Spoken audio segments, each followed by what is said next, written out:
afternoon, good morning, good evening, wherever you're watching us from. Good day to you. Hope you are having a great day, or you will have a great day. So good to be talking to you today.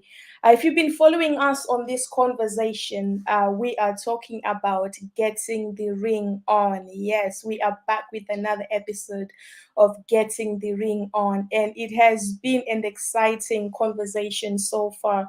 If you've not commented yet, or you've not listened to any so far, go on our channel, God's Girls TV, and you will see the previous episodes that we have done. But it's so excited to have you join in this conversation. However you bumped into it, if you are subscribed to our channel, thank you so much. If you bumped into it somehow, subscribe so that you will not miss out on any other episodes that we do and everything else that we are doing. So getting the ring on.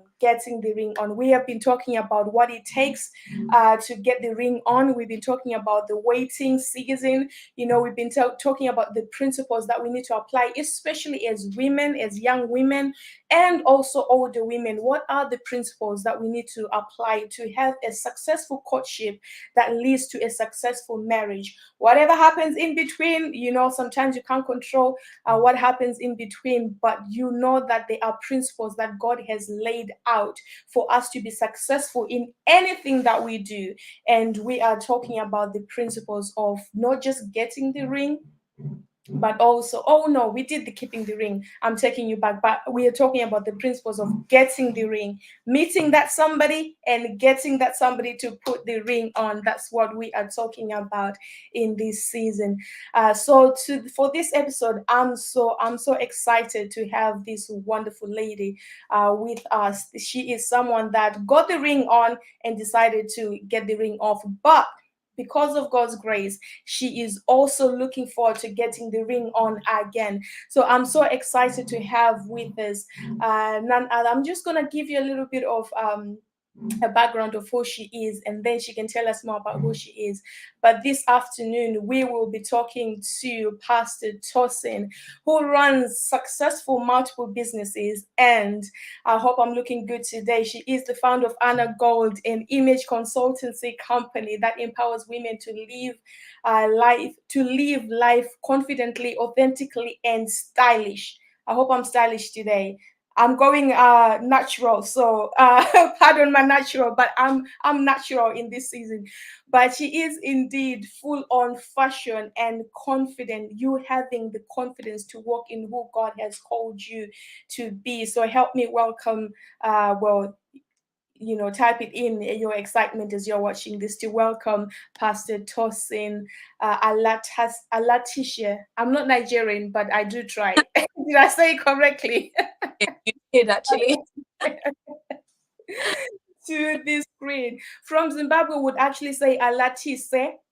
Oh, so The SE is a se, not a share. So okay. welcome to God's Girls for the first time. I'm so excited to have you today. Thank you for having me, Pastor Nomsa. I'm so excited to be here. So excited. It is our pleasure. So we are talking about getting the ring on. One of the things that I like about what you said in your profile, if I can read it correctly without missing anything out, is let me find it again. This is very profound for those that follow God's Girls Women on a Mission and are part of our ministry. I'm scrolling because it's been it's been long, but let me find it. I think I saved it somewhere because I was like, no, we need to talk about this. You said you're passionate about seeing women walk in complete freedom, unshackled by any hindrances on any emotional, mental, physical, or spiritual level, so that they can fulfill their God-given purpose. So what got me was the unshackled by any hindrances. And you've known God's Girls for a long time. One of the things that we center on is raising women to be women that are unashamed of their past, intimidated by their future, to walk in the freedom of who God has called them to be. And with your life experience and those that you've seen around you just growing up, how important is it for us, especially as women, to walk in freedom, just like to be free, like I am with my hair, just to be free.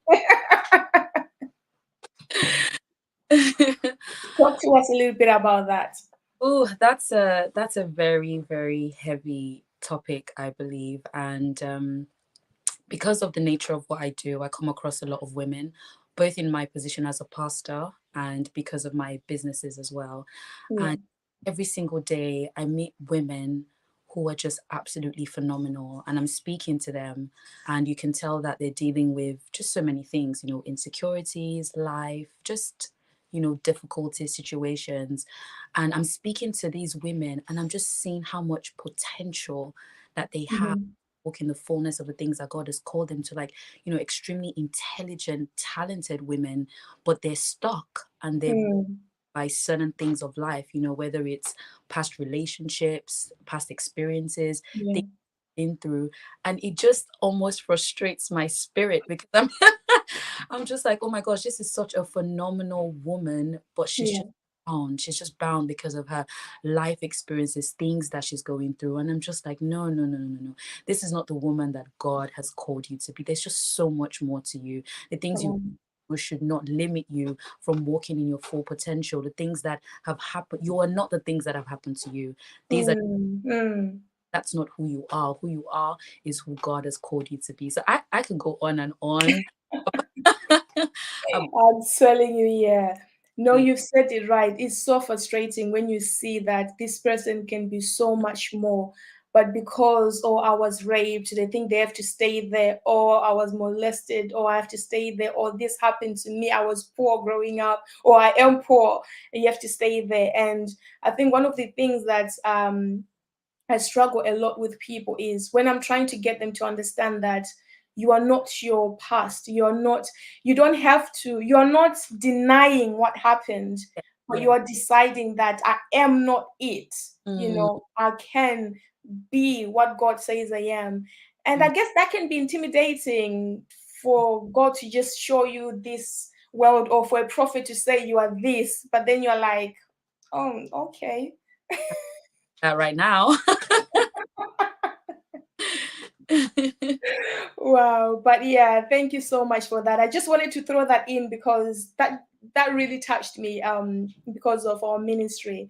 So, getting the ring on. Yes. Before we go anywhere, what are your thoughts on marriage with everything that is happening in the Christian world, especially? I mean, just the beginning of the year, we were already hearing some couples we thought, oh, okay, wow. And then all of a sudden, boom, we've decided that. And you're thinking, okay, we thought you were it. What are your thoughts on marriage? Has it changed because of what's happening? What do you stand when it comes to the institution of marriage? Mm. So, for me, I believe marriage is an institution. I know this sounds cliche and it sounds like a cliche thing to say as a Christian, but I really do believe that marriage is an institution that was created by God. And it's an institution that was created by God for a purpose. It's the institution that God chose and decided to use as the picture that He wants to use to reveal the relationship between Christ and His bride, which I believe is Yes. so powerful and it's so beautiful. And I think because of that significance, it's also an institution that the enemy attacks because Mm, if it's mm, that's the institution that God has chosen to use to display the relationship between Christ and His bride, which is the most important relationship that we see in the Bible, then yeah. it makes sense that it's also the institution and the picture that the enemy would want to attack the Yeah. most. And so that picture has not changed for me because it doesn't matter what goes on in society. The word of God is the word of God. That's true. Truth. Whether the enemy tries to perverse it, whether the enemy tries to attack it, whether the enemy tries to do whatever it is, what Mm, the Bible says. And so I still maintain that belief. I still maintain that mindset that marriage is a beautiful thing. It's a beautiful picture. God has a plan and an agenda for marriages. He has a picture. There was something that he had in mind when he created the institution of marriage. And yeah.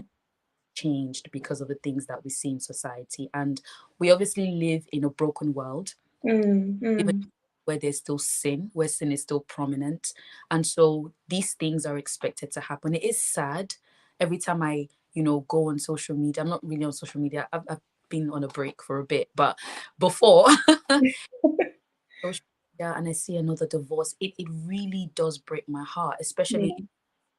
a Christian couple, because these are people who are supposed to be representatives of, Christ, right? Mhm, mhm.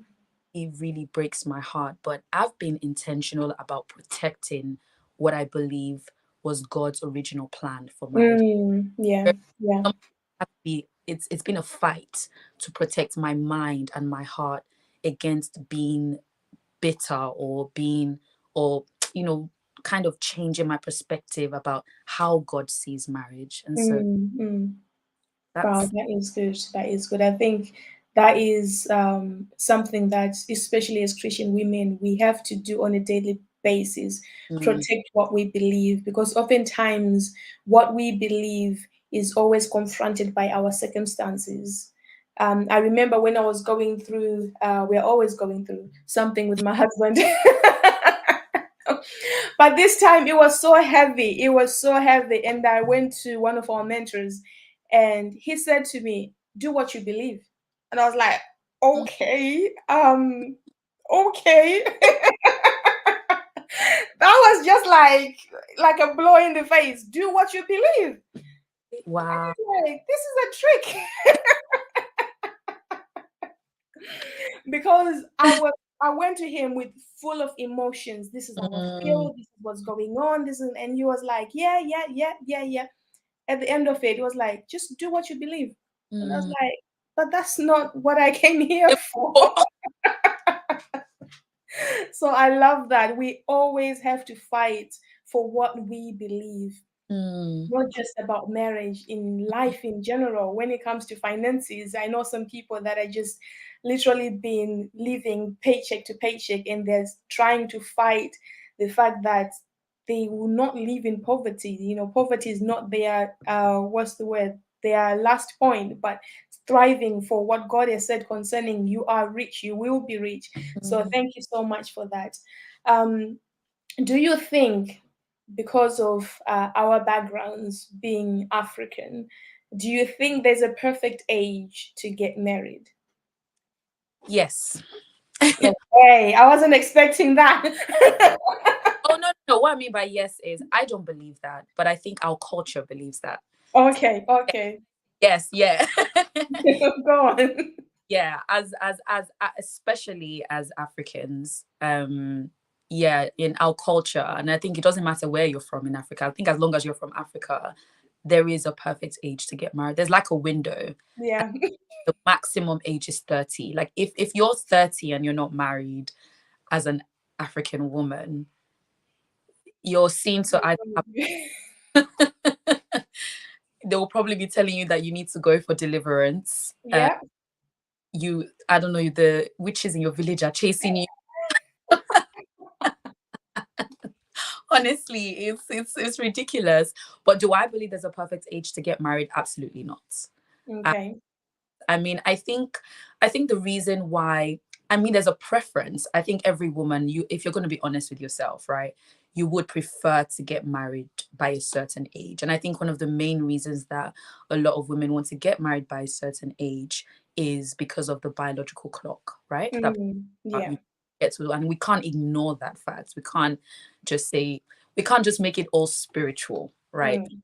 They're real things. When you get to a certain age scientifically, which is I believe is the age of 35, doctors Yeah. tell you it becomes more difficult for you to get pregnant. So I mean, I'll be honest, it would be preferable for me Yeah. to get married before a certain age. But the truth of the matter is, we serve a God who supersedes even biological. That's right. And I think God's timing is the best. And I know that sounds cliche and it sounds easy to say, but that's just the honest truth. The That way, is the truth. yeah, is very different to the way we work. And we see just in a lot of different areas in life that God's perspective and the world's perspective are always in contradiction with each other. God's Mm. world's thoughts are always in contradiction with each other. God's timing and our timing is always almost in contradiction with each other. Yeah. His are higher than our ways, his thoughts are higher than our thoughts. So we may feel like, we know what's best for us, and the best for us is that we need to get married by the age of 30 or by the age of 35. But in actual fact, according to your ways and your thoughts, if you do get married before a certain age, who knows, your marriage might end up in divorce because you were not ready to enter that marriage. And you getting married after 35 might actually mean that you have a marriage that lasts a lifetime. Mm. Really. So I don't think there's a perfect age to get married. I do think there's a preference, but Yeah. it's not it doesn't mean anything. If you're not married by 30, it doesn't mean that there's nothing wrong with you. It doesn't mean that you're not going to walk in God's, purpose for your life. That Yeah. That's good. That's good. I love the scripture that says, paraphrasing, that many are the ways of a man's heart, but yeah, it is the will of the Lord that prevails. yeah. I remember when I was back at uni, when I was writing my life plan, marriage was like when I was 28, 29, my first child when I'm 30, Mm, and all this. But everything ended up happening much earlier. And I mm, remember saying to God, it's either I'm going to miss my husband, or I'm just rushing into something that is not of you. Which one is it? Because I don't mm, want to rush into something. I don't want to miss my husband, but I'll actually prefer that age that I want. I want my 30. I want to get married at 28 or 29. So I had that battle of like, mm, because I felt like I had not lived my adult life yet when I met my back then mm, boyfriend. I wanted to be an adult mm. and then meet somebody and then get married, but I didn't get to have that luxury. So sometimes in our conversation, I'm always saying to him, he didn't allow me to be an adult.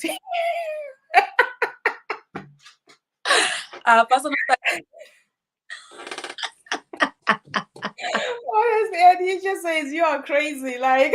But I'm like, I wanted that so much that I had to fight with God and say, God, mm, but you mm, know my desires. um mm, but that is the thing when you a child of God and when you serve God, there's a thin line between your will yeah, and his will, and his will is always perfect, yeah. even though we get in our own way sometimes. Mm. So your belief, your principles on marriage hasn't changed. No, I wouldn't say that they've changed. I do feel like that I have matured. Okay. Feel like I have grown in a lot of, Mhm. and I don't know, I'll probably get to a point where maybe I share a little bit about my journey and my just give a general overview. I'm not I sure. was going to say, before I go any further with my questions, for those that do not know you, Yeah. or for those that last saw your last pictures, 5 years ago, and Mm, they're thinking, okay, I thought she's married. What's she doing here? Tell us a little bit about your story in regards to marriage. yeah. So I'm gonna give a very quick, like just an overview and a summary, because if not, we'll just be here till till God knows when. So I was married. I got married at the age of 23, and that was back in 2014, I believe. I got married in November 2014. Prior to getting married, I courted for about 3 years. So I was in a relationship officially for about 3 years with my ex-husband, and then we got married in November 2014. And in December 2017, like January 2018, about that time, I've even lost track of the timeline. But around that period, end of 2017, going to 2018, that's when my husband had a conversation with me about wanting to end the marriage. Like I said, I won't go into too much detail, but it came as a shock. I wasn't expecting that because we weren't necessarily having, I mean, we were going through the normal issues that couples go through, but I really wasn't, I didn't see that coming. So it really hit me like a ton of bricks. I wasn't expecting that. And obviously, from that point on, there was a lot of things that happened in between. We were separated for a while, and then the divorce actually only became official in 2020. I believe it was June or July 2020. I don't think a lot of people actually know that. I think people thought the divorce happened immediately, but it didn't. It didn't happen. Mm, Long process of pain, hurt, heart. yeah. There was just so much that happened in between that period. So the divorce became official over lockdown. I think June, July 2020, something like that. And Mm, became divorced. So yeah, that's just a little bit about my story. So yeah. Wow. So did the thoughts of divorce ever came to your mind when you were getting married? With me, no. No. I think going into the relationship, because I come from a church where they do their best to prepare you for things. Yeah. So I have pastors and coverings that they don't allow you to just get into things, blindly. There's Yeah. things. They make sure you understand what the Bible says about those things. And yeah, so I came from that sort of background. And so going into courtship, I went into the courtship one with the mindset that the courtship was going to lead to marriage. And I Yeah. also marriage with the understanding that divorce was not an option. And Mm, mm, that was the mindset that I had in my relationship. That was the mindset I had in courtship, and that was the mindset I had in marriage. And so I was always of the mentality that it doesn't matter what happens, we can get through it, yeah. what goes on. And I mean, it doesn't matter what goes on because that's the covenant that we make, right? Yeah. Yeah. We're supposed to. I just want to put a disclaimer only because in light of recent events that have come up, obviously when it comes to domestic abuse and physical, Mm, I believe that there's ways to deal with things like that in marriage, but that's not what this conversation is about because I yeah. don't I don't want to open a can of worms. Well, I was going to say that. Can you at least confirm for those that believe in, do not be unequally yoked? Can you confirm whether you were of the same faith or of the same mindset, at least like you went in on the same page? Like no one was like, okay, I'm trying this, let's see if it'll work. And you were like, nah, this is for marriage. Were you Oh, dragging him or like, oh no. Well, we were of the same mindset. We were of the same beliefs about yeah, marriage. Our beliefs about marriage and courtship and what the Bible has to say about it was the same. Do not get into a relationship or a marriage with somebody who is not of the same belief as you where marriage is concerned. You are heading for a disaster. Okay. mm, I just want to put that that out. is true. Yeah. So we were of the same beliefs. We were Yeah, from church as well, so had the same covering. So we're pretty much like we're on similar paths, even in terms of our faith and our walk with God and that sort of thing. So we were of the same beliefs, and he was also of the belief that what, divorce is not something that we would be playing around with. When yeah, marriage, we went into it with the mindset that this is a forever thing, and this yeah. is we're going to see through till the end. We're going to build a family, we're going to have children, we're going to do ministry together, we're going to travel the world and everything. So that definitely was the mindset, and my mindset and my beliefs regarding that still hasn't changed. No. What was the hardest thing about getting the ring off? Oh, okay. Or do you still have it on, like physically? Eh? I like the Nigerian, how the Nigerian just comes out when it's like, I know, sorry, I can just switch. No, so obviously with my situation, the marriage ending was not by choice. It wasn't something that I wanted to do. I really fought for my marriage. I didn't want a divorce. I didn't want the marriage to end. And so taking the ring off and getting to a place of divorce was one of the most heartbreaking, you know, painful, just gut wrenching things that I've ever had to go through in my life. And it's not something that I ever saw myself ever experiencing. Like I just never ever thought. And I think another thing that made it really hard and painful for me was because we both came from backgrounds where divorce was a norm. Like I didn't know anybody from my family that had stayed married. Like everybody wow. either Yeah. divorced or I don't know, the marriage was just in shambles. And so it was something that we had spoken about, prior to entering the marriage, that, what, we're going to be the ones to stand and, fight against this generational thing that is going, Mm, in both of our families, which is why it was even heart wrenching when this happened. So getting the ring off, as you're saying it, Pastor Nomsa, wasn't by choice. So mm, I think one of the most painful things that happened when the marriage did end, that it officially ended in divorce, was I felt like a failure. I, mm, you know, I had disappointed God. I felt like I had disappointed, people that looked up to me. I Yeah. felt there were people that looked at me and looked at us, both myself and my ex-husband, as reference point. This is what don't make anybody your relationship goal. Listen, only Christ, okay? I'm telling you. The relationship goal is Christ and his bride, okay? That's even Christ and his bride, even we as the bride, we have problems. So make I'm telling you. your goal, okay? So I think that was one of the most difficult, obviously, apart from the healing process, which was hard. I think one of the hardest things was I'm just like, God, I wanted to be your representative. I really want Mm, marriage to stand as an example, not just to people around me, but to my generation that, yeah. it can be done right. This institution is beautiful. This is an example of what it looks like for Christ to love his bride and for his bride to be committed to him. And so I think that was what was really heartbreaking for me, was it felt like I failed, because that's one of the purposes of marriage, right? So it just felt like I'd let God down. But again, these were circumstances that were beyond my control. Um, Mm, so I guess that's what was heartbreaking, is that two people, when they decide to get married, it's two people agreeing to a covenant. But then when the marriage is ending, it almost feels like it's one person most of the time. Obviously, there's situations when both parties agree to end the marriage, but in situations where one party is saying, well, I'm walking away, and the other party, almost, it feels like the other party doesn't have a say. yeah. And I'm just like, but we both agreed to come into this. Mm, Gonna yeah. both should be agreeing to, to come out as well. But that wasn't the case. And I think that's what was really hard, is that now I'm having to go through something that I didn't want to go through because of one person's decision to No.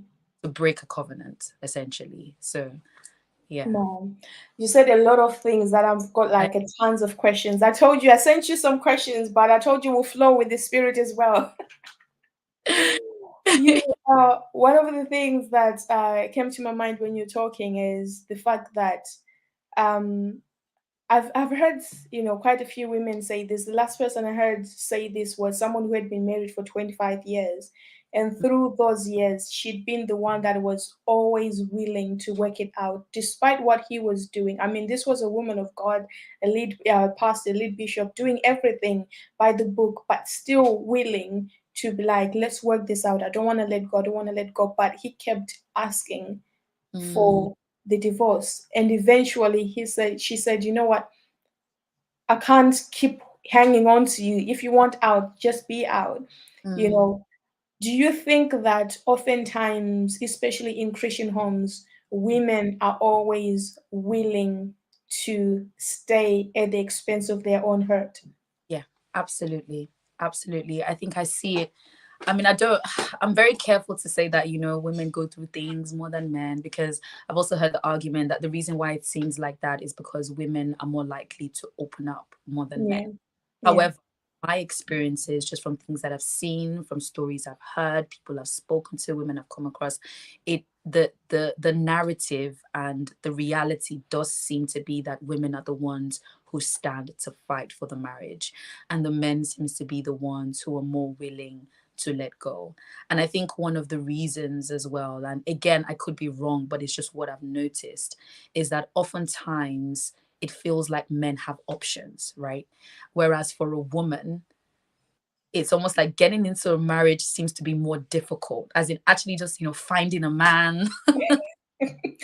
yeah, yeah. And I mean, just it seems to be more, of a It's like the man can just decide, okay, I want to get married now. Okay, fine. Let me go and tell her. Let me go and pick. And then, make this spiritual. I'm going to be really honest about the reality of the situation.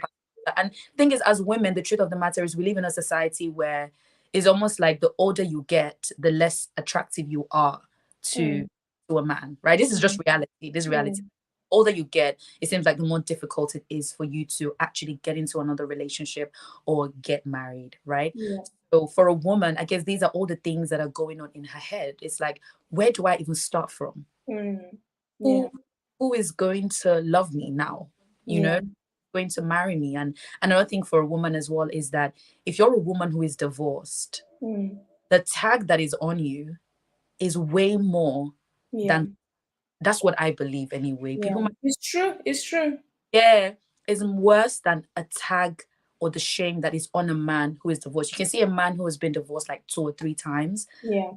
Just go on and he can easily find. Do you see what I'm saying? He can easily find Yeah. another. It's not really seen as that much of a shameful thing. But as a woman who is divorced, the shame Yeah. and the tag that is on you, even when you meet other people and you tell them I'm a divorced woman, it's automatically seen that you were problematic. Like, how can you Mm. Mm. be a divorced woman? And so Yeah. I think things that are going through a woman's head is like, which is probably why a lot of women stay in situations that they shouldn't be in, because Yeah. who will marry me? Where, like, Mm. out from, I can't have this shame and this tag of being divorced on me. So they stay and they fight and they fight and they, Depends. Mm. so that's what I think. Well, that is true. Even for single women, I hear a lot. There is a lot. Single women are less likely to Mm, get into a marriage relationship than married men. Simple mm, thing is, you've got your children following you everywhere. The man is just going. So by the time he tells the person, "Hang on, I've got three kids at home," the girl is already committed. You know. honestly, Pastor Nomsa, this is the reality of That's real life. I've got single ladies that are like, men have come, but when it comes to commitment, they're like, oh no, but you've got a child. child. But you knew that, Exactly. when it comes to that, final decision, they prefer to go where there's. But then when it's single men, they'll tell you on the day of the wedding. I'm joking. Some do tell you on time. But it's true what you're saying is there are certain things that are just naturally harder for Mm, women. I heard someone, the famous actor that just recently got married. She got married at 46, and someone had the audacity, a man had the audacity to write on her wall, or was it on his own wall, tagging her wedding, that what's glorious about getting married at 46? There's nothing sweet about you. People are supposed to get married in their 20s so that the man can enjoy the sweetness, have your children and all that. And people are really attacking him, like, excuse you. These are the reasons why women are getting into wrong relationships, because of mindsets that if I'm older, I'm no longer desirable or attractive. Who says I'm getting married for children anyway? Children should just be a bonus to a marriage, but not the reason why someone should be looking at their life thinking, oh my God, the children might not come, the children might not come. There are mm, people that have been married for 20, 30 years, and God has not blessed them with children yet. yeah, true. And they're happy because they didn't get married for children. Yeah, So exactly. that Exactly. is true. Ah, that's another conversation, Pastor Nomsa. Literally, I'm gonna keep you here all day because, like, you are just, yeah, you are ministering. So someone might be thinking, why are you looking to get the ring on again? Like, Mm, why? You didn't want to get it off, but then almost as if you were forced to get it off. mm, What if? Are you not scared if it happens again? mm. So the honest truth is that I do have a desire to get married again, but it's not my utmost priority in life. It's not like the ultimate goal of my life. I've said to God, I do have a desire because I believe in marriage, and I believe in marriage Mm, lasts a lifetime. I think it's a beautiful thing. And so I have a desire for it, and I'll be lying if I said I didn't. And I'm glad, and I'm actually happy that I have this desire again, because going through the process of healing, and I was just like, God, I cannot go through this again. And yeah, it feels like the last 3 years, God, Pastor Nomsa, I could have spent that time doing so much, I'll be honest. But I spent 3 years, just healing and dealing with heartbreak and trauma and all of these things. So I'm actually happy that I'm now in a place where I have a desire to actually be married again. I actually see myself, having a family, and, having a home that is glorifying God. But it's not the goal of my life. That's the honest yeah, truth. The goal and the ultimate thing right now for me is walking in the fullness of everything that God has called me to be. And yeah, marriage falls in line with that, then marriage falls in line with that. And the truth of the matter is, a part of my healing process was getting to a place where I don't have an ungodly fear for things that have not happened that may happen. That Yeah. I don't think that's a good way to live life. The Bible says that He has not given us the spirit of fear, Yeah. but of wisdom, of love, and of a sound mind.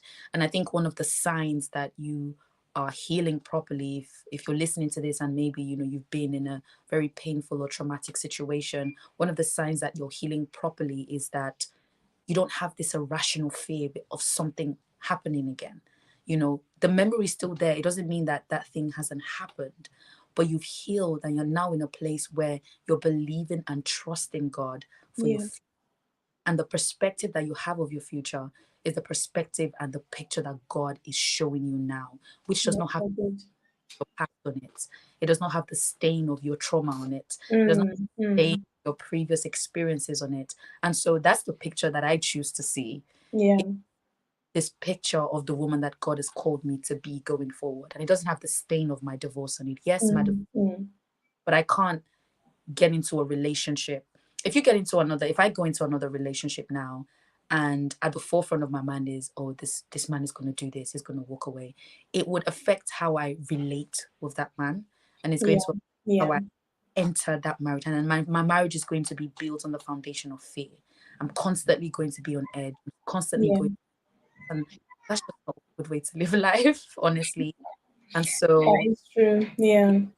so part of my healing process, which was actually dealing with that, was Mm, mm, addressing the fact that, what if this thing happens again? And that fear. I'm just like, no, I can't go ahead. I can't move forward in fear. I have to deal with this thing, accept that it happened, heal from it, and then move forward with this picture that God has for my life going forward. mm. And Yeah. that's the way I see it. That is so good. And I think it's the same thing even for those that are in marriage Mm, and your spouse does something that is hurtful. mm, You have to heal. You have to go through a process whereby you acknowledge what happened, you deal with it. And sometimes people think that forgiveness is automatic, but healing is a process. You mm, can choose to forgive someone, but you still have to walk through the process of this happened, it hurt me, I'm hurting right now. I'm going to read this verse, this book, that, mm, listen to that, to actually get the word of God again, to believe the truth of the word again.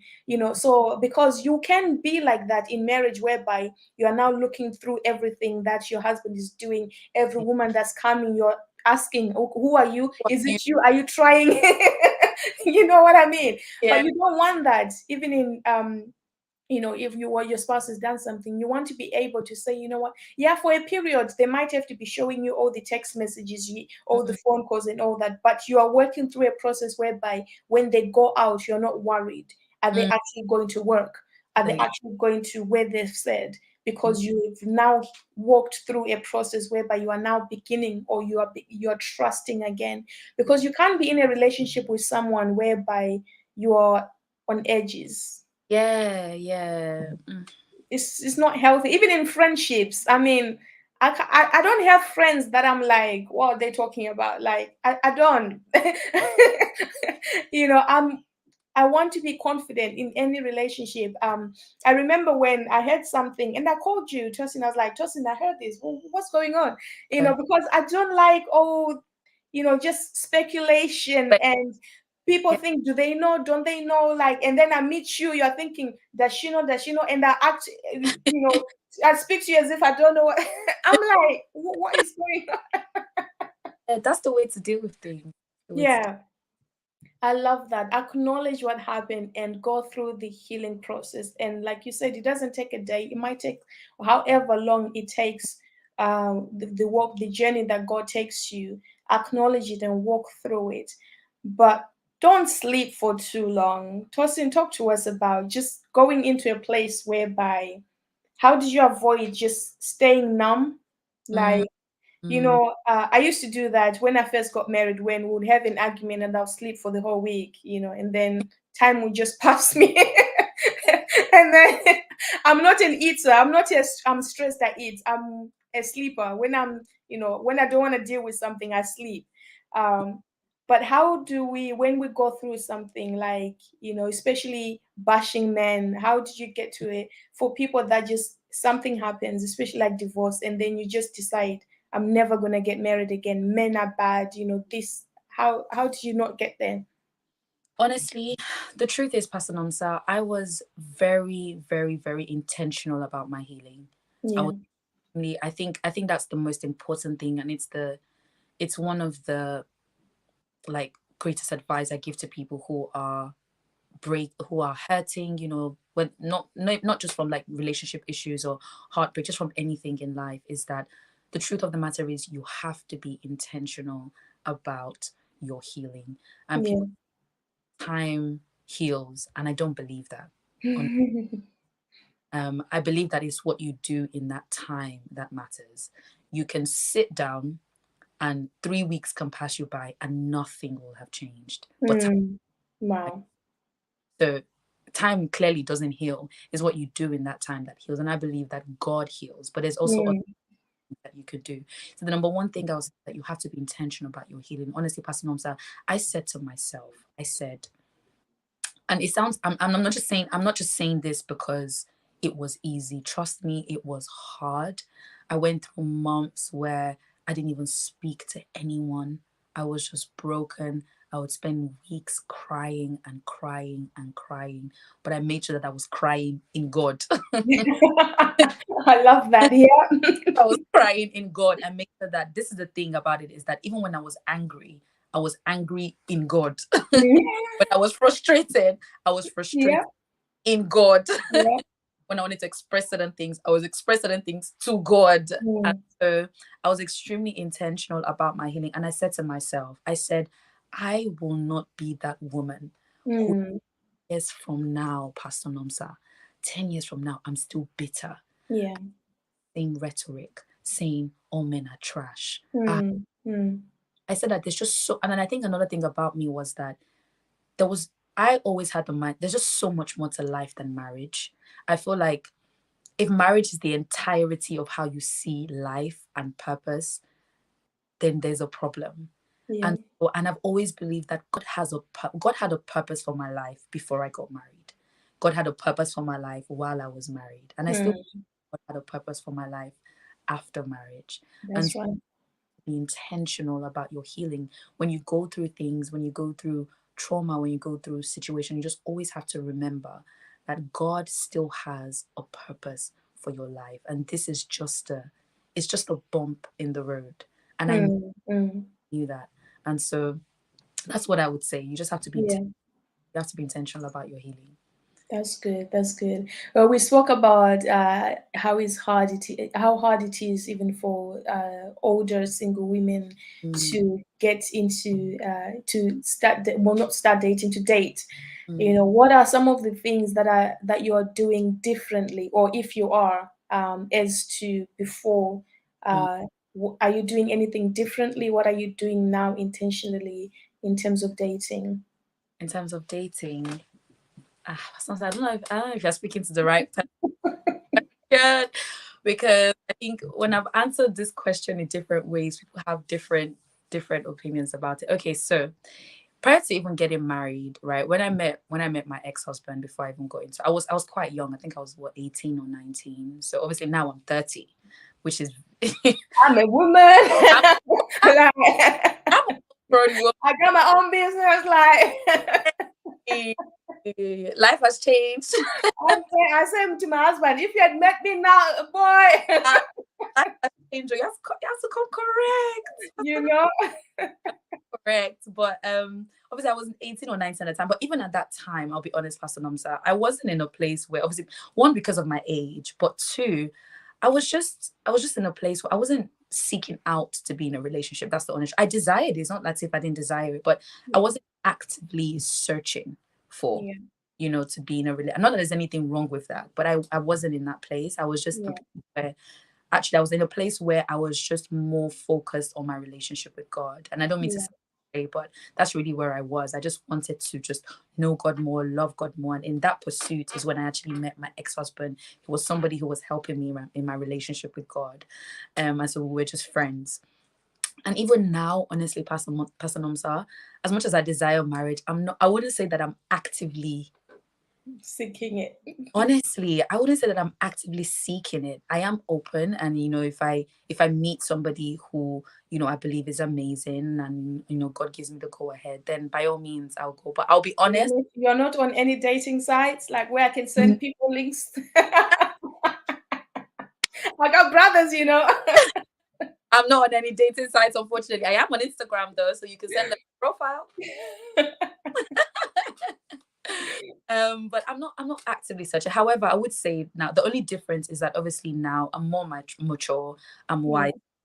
And so the honest truth is that regardless of my age, I'm not in a rush to just get into any relationship because I'm scared of the fact that, I'm yeah. older or anything like that. I do ask a lot more questions now than I did back then. Mm, Like I really, really want to know, what are your beliefs about certain things. And I'm yeah, not, back then I would have probably been a bit more scared to ask some questions. Whereas now I'm not scared to ask any question. I yeah, I literally just go for it. And I'm also in the mindset, and I don't know, I don't think it's as a result of what happened. I just think it's as a result of just growth, maturity, age, that sort of thing. yeah. No, I truly believe that. I think that's why I asked you if you believe there's a perfect age. Yeah. Yeah, there is no perfect age, but I think there's a maturity stage. Like what you rightly said. There are Mm, questions that now I ask myself, why didn't I ask then? But mm, then it's because of I wasn't mature enough mm, to withstand that conversation. You mm. know, I wasn't like even finances where you can be like, what's your financial status? Yeah. Okay, what's your certain questions that I people now I'm like, I should have known this, I should have Yeah. known this. But Absolutely. then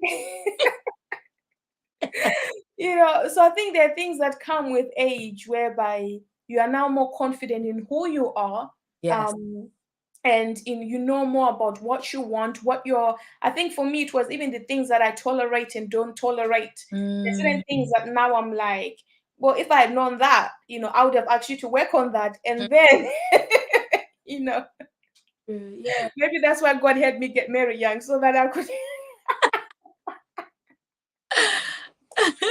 But it's so true when maturity, I think there is a perfect maturity stage where you are asking the important questions. Not to say that you might not divorce, or because, like you said, sometimes what Mm, the person might want can change, but you might still want. mm, So it's not to say the person might not ask you for the divorce in the future, but at least there are certain things that you're certain about. You know that I've ticked this box, I've asked about this. There was nothing that was left untouched. Um, untouched. yeah, so I really believe that. You Another thing, know, go on, sorry. I said, another thing I was gonna add is that I'm also at this place where, because I'm not in a rush, and because Mm, I have the mindset that God's timing is perfect, and I know that in the right time, God will bring this person. And it's not to say that means that you should just sit down. There's yeah, things you can do or whatever. But I think because I have that mindset, I'm also like, I feel like I don't need to settle. And so I don't need to, just jump on the first person that comes to me because he looks like he's okay. No, no. yeah, I'm literally person side. My mindset now is I'm not settling at all. yeah, Like yeah. literally going for everything. Like I'm as in So how do we help brothers out here? Because it's all well and good to be, who we are, walking in our purpose and destiny and all that. But I hear a lot of brothers also talk about the intimidation part of things, whereby you know who you are so much to a point whereby you intimidate a brother from even, thinking about putting the ring on. Like, how do you balance the I'm good, but I also need a man, not need, but I also want, like, how do you balance the two, like in your appearance, in your, the way you carry yourself as a person, as a woman? oh, that's a really good question. That's a really good question. And I I'm think trying to help my brothers out here. So, men, thank me for this. No, honestly, Pastor Nom said the reason why this question is really touching is because, especially if you're a woman of purpose, you're a woman who has now come to a place where you know who you are in God. Yeah. And I think a lot of times confidence can be misconstrued as pride or Mm. across like more than. And I do think that there are women who, to be honest, they've crossed that line. They have crossed that, Yeah. being confident in who God has called you to be and walking in your purpose, and borderline now just becoming arrogant and thinking, I don't need a man. I don't want a man. There's nothing you can give me. There's nothing you can offer me. Just Mm. marriage. If you're a human being if you're a Christian who thinks like that, then really and truly, you kind of need God. Mm. Mm. Mm.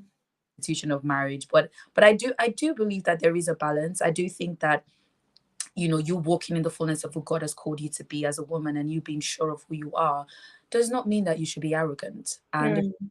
is everybody needs somebody. You cannot, there's no way that you can. I know we live in a generation that says, independent woman, and it's okay for you to be independent, because up until you get married, you do have to, do life. Yeah. You do, Yeah. but there is a place for, you know, having another person in your life. There is a place for a man. And I think that as a man, the honest truth is, if you see a woman who you're interested in, and you're feeling a prompt, just approach her. Mm. I Yeah. think that you can, because there's a lot of people who have misconstrued things about me, Pastor Nomsa, and then they just have one conversation and then they realize that I'm like the most laid back person. I crack jokes all the time. I don't know, because when I was having an interview with you, I had to go through my whole wardrobe. I was like, God, what is she gonna say? Like, I had to bring my confidence back and say, this is Tosin. She'll be commenting on my earrings. Are they right? Like, do they Oh, match with the clothes? not even far from it. Far from it. Honestly, I just really think that if you're a man, if you're interested, just at least have a conversation. Yeah. You can't. I don't think that you should, especially if you don't. If you know the woman, you've gone into conversations with her, and maybe there's certain things that she's now showing you that, okay, this is not somebody who is, humble or whatever. Then that's different. But I think just basing an assumption just based on how a woman looks or comes across Yeah. is risky. So I'll say, if you're a man, just go for it. Approach her, Yeah. say hi, say hello, and see how she responds. And you may actually just be surprised. Yeah. That's true. But That is true. woman's perspective, though, there is a balance. There is a balance. Mm. That there's a way that you can come across, that, just put a man down. But I also think that as a man, you have to. I think it's a call to, Up your game. up your game. Up your game. Like, come on. If she's earning a certain figure, just, get a better job or something. Like, do something. Oh, wow. In light of, I know we didn't want to talk about it because we're not talking about that. But in light of the recent events about, the woman that died through abuse, part of domestic abuse, Mm. are there certain red flags that you are like, I'm watching out for this, I'm watching out for that? Like, are Mm. there certain things that you definitely, like? Yeah, I do think that there are red flags that should be watched out for, just in general. I think that if you're gonna go into a relationship, or date or court, or I just think that there are, but let's say, for some stuff, where to list it, the list is or on and on and on. But in that area particularly, it's very difficult, because the truth is, I think if you've never been in that situation before, or if you've never really experienced, a certain type of relationship, it's very difficult to sit down and be like, oh, but you should have noticed certain things, or these are things that Mhm. you have noticed from the relationship. But the truth of the matter is, I've spoken to people who there was no able to tell No. the relationship or the marriage that this man was going to be a certain way. But Mm. certain red flags, I think, like things like, a man's temper, Mm. how he speaks to you, how he treats the people around you, whether he's trying to, isolate you from your family and your friends, whether he's controlling, even in the little things. There's certain things that in a relationship, sometimes it might come across like, is the person being suggestive, or are they more telling you that this is what Yeah.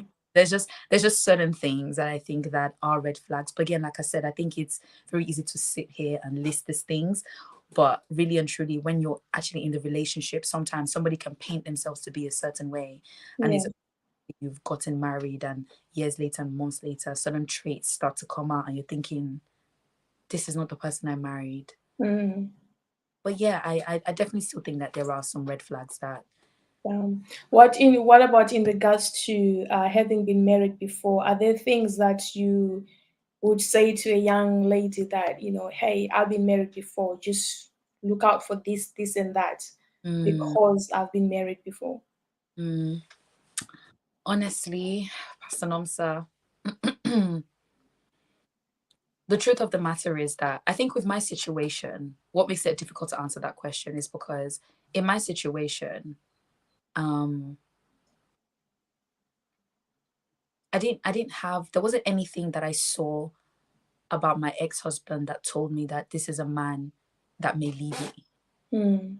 There weren't necessarily any like particular red flags, that showed me that okay, this is a man that potentially, if we were to get married, he would divorce me, or he would do this in the marriage, or he would do that in the marriage. So it's very hard, and I think that there's sometimes in life where you can tick all the right boxes, you can Yeah. do things, and things can still go wrong. Yeah. Do your best, and things can still go wrong. So the advice that I would give wouldn't necessarily be coming from my personal experience, but I would say that what I've heard is that one of the red flags for somebody who is potentially like, potentially may not be able to commit in a Mm. relationship, which is just how are they committed in other areas of their lives? Are they very easy? Do they fluke a lot? Like, so do they stick to their word? Like, if they say that, they're gonna do something, do they actually do it? How frequently do they, change plans? Do you know what I Yeah. mean? Yeah. There's just certain traits that you can see, like how disciplined are they, how committed are they to their job, to their family, to the things that they love the most. And these are just traits that I think could express themselves in different ways, even in marriage. Like, do they stick things through when things get tough? How do they deal with it? Even Yeah. situations, if something doesn't necessarily go right, maybe even in their business, if something go right, and this is a vision that they know that God has given them, and maybe they just encounter a hindrance, do they Mm. Mm. say, I'm gonna just throw this away and Yeah. the business or walk away? How do they deal with things like that? I think that's usually a sign that, okay, is this a man that can stick things through? Is this Mm. overcome challenges? Is this a man that, if he believes that God has shown him something, regardless of what happens, he's going to see that thing through because God has shown him? And so these are questions that I would say, ask yourself and think about, and could potentially show you that, okay, this is a man that would actually be committed in a marriage. No, that's good. That's really good. Um, when we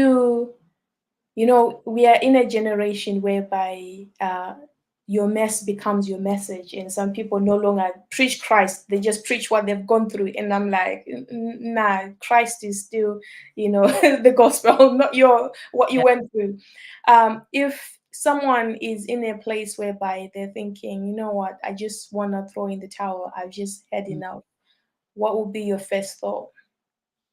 Pastor Nomsa, listen, I am an advocate for marriages. I am an advocate for restoration. I'm Yeah. an advocate for fight for your marriage. Obviously, depending on the context and the circumstances. And even especially after, because I do have my testimony that I put on YouTube, just shameless plug. We'll link it in. Yeah, I have recorded a video speaking about my testimony, my journey, and how I healed and all of that stuff. So that is a good watch. But I've had a lot of people who have reached out to me, especially since I reached out my testimony, who have shared issues in their marriages that they're going through and things that they're currently experiencing. And like I said, depending on the context and circumstances, Pastor Nomsa, I'm always for restoration. I'm Mm. for God.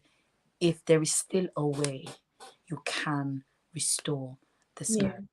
If there Yeah. is still something, if there's still a way, if it is possible, God, restore this marriage. And my advice whenever people come to me, when they give me all the information, when I hear the context, when I hear everything, honestly, unless it's like I said, with certain circumstances, with exception to certain circumstances, I Yeah. always look for the possibility of there being a restoration. That's usually my go-to.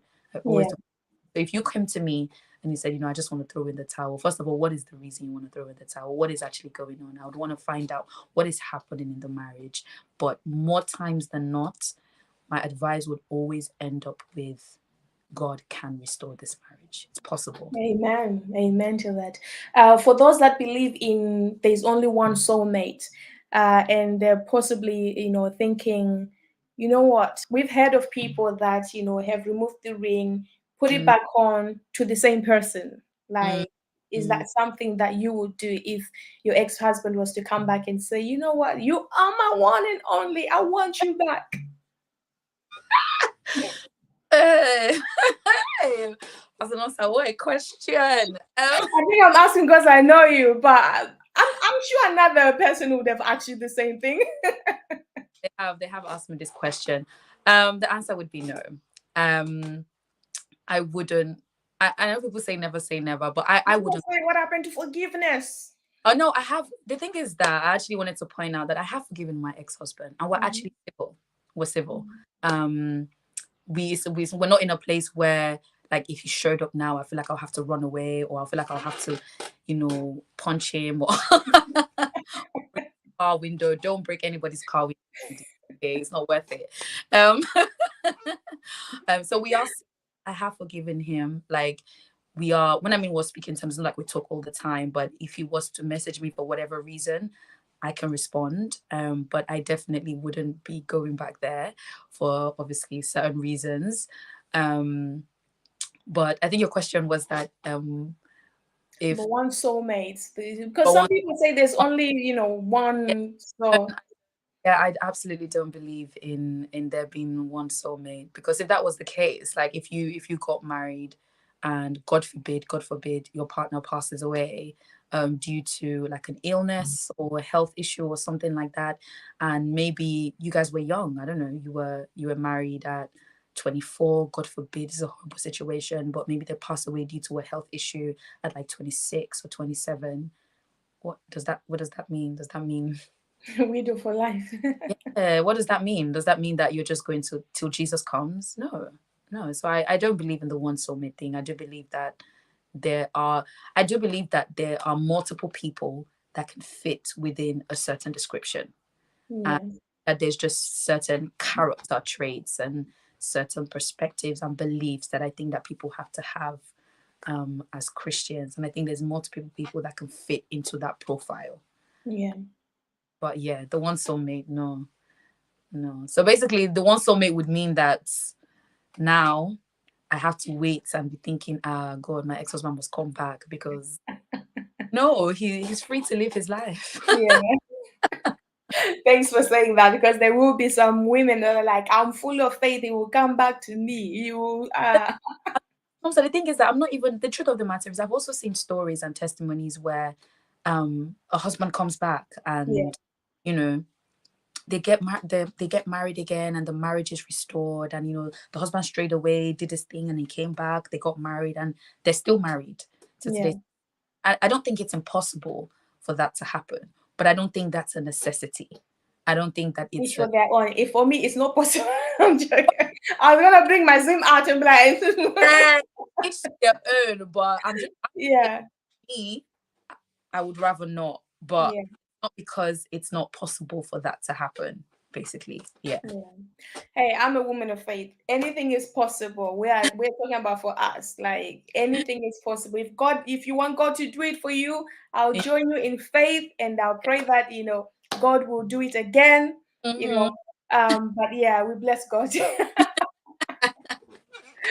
So let me end with this, because we're talking about getting the ring on, and part of getting the ring on means we're talking about having a wedding and a marriage. So we are in a generation, well, right now we're in a time whereby like finances is a big thing. We're seeing in the news headlines of people getting married on a 24 pounds wedding gown, and so I'm like, okay, so here is our stylist consultant. If you were to get the ring on again, right, as a stylist consultant, what would be the budget for your wedding dress? Pastor Nomsa. Hey. Yeah. Do you know what's so funny as well is the fact that my second business is a wedding planning and events planning.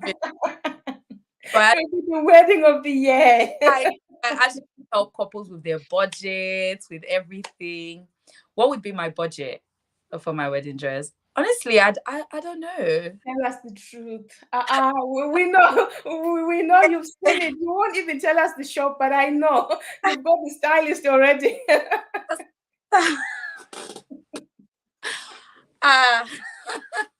Honestly, I don't have a figure. Like I don't have a figure in mind. I think I have more of what I want my wedding dress to look like, if that makes sense. So yeah. I honestly want to get my wedding dress custom made. I don't think I would be buying something off the rack, but that's just because of the type of person I am. Yeah, I would most likely be getting somebody to custom make my dress so that it's done to a certain specification. And obviously, custom made dresses are very expensive. I was gonna say it's not gonna cost 24 pounds. So definitely not costing 24 pounds. So essentially what that means is that it has to be a man of, There you have it. There you have it. Thank you so much for honoring our invite. Please tell our viewers how they can get hold of you, stylish consultant wise, bridal consultations. How can our viewers get hold of you, and even speaking platforms wise? Yes. So at the moment, I am on most social media platforms. So on Instagram and on Facebook as well, both my personal profile and my business profiles as well. But if you want to reach out to me like formally, you can send me an email, whether both for business-wise, Anna Gold Styling Consultancy, or for speaking engagements or anything like that. My email address is info@annagold.co.uk. That's info@annagold.co.uk. I also have an event and wedding planning business. So if you have a ring on, you're engaged, and you're looking to get married, and you're looking for a wedding planner, then feel free to contact me as well. Thank you so much, Pastor Tosin Alatise. Thank you so much. Got the ring on, removed it, and looking forward to putting it back on. A story of a healed woman of God that still believes that marriage is God ordained and not settling for anything less despite what life has brought along the way. I love you so much, and I thank God for your life. You are such a testimony, not just because of marriage things, but just in life in general. You are doing amazing. All the styling that you've done for me, those are the only comments I get. Everything else. That's how good she is, yo. I'm not a stylish person, but anytime I need to go somewhere that is oomph, I'm like, Tosin, please, which top, which dress? So thank you so much for what you do and allowing God to use you even in this generation. Thank you so much, Pastor Nomsa. It's been such an honor to be here, and I've really enjoyed this conversation. God bless you. Thank you so We'll much. definitely have you again for more juicier part. Thank you, guys. Thank you so much for tuning in. Watch out for more episodes as we continue the conversation, getting the ring on. God bless.